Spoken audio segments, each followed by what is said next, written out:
یاد رکھیں کہ آج کل پوری دنیا میں خاص طور پر چین میں ایک کرونا وائرس کا عذاب آیا ہوا ہے۔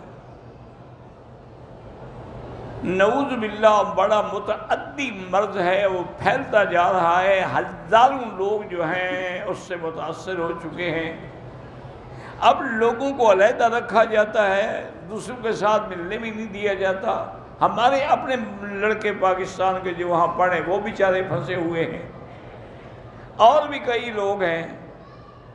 یہاں کے ملک والوں نے بھی ہدایت کی ہے کہ احتیاط اپنی رکھیں، لیکن میں آپ سے عرض کرتا ہوں کہ ایک آیت ہے قرآن پاک کی، اَفَحَسِبْتُمْ أَنَّمَا خَلَقْنَاكُمْ عَبَثًا وَأَنَّكُمْ إِلَيْنَا لَا تُرْجَعُونَ، آخر سورت تک۔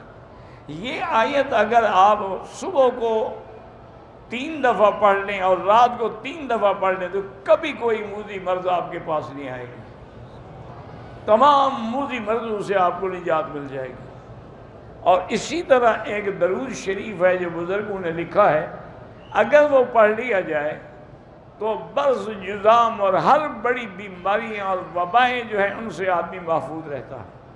اللہم صلی وسلم وبارک علی روح سیدنا محمد فی الارواح وصلی علی قلب سیدنا محمد فی القلوب وصلی علی جسد محمد فی الاجساد وصلی علی قبر محمد فی القبور۔ یہ درود شریف 4 دفعہ پڑھ کے گھر والے خود بھی مرد عورتیں سب پڑھ لیں تو انشاءاللہ کوئی وبائی اور کوئی ایسی موذی بیماری ان کو نہیں لگے گی۔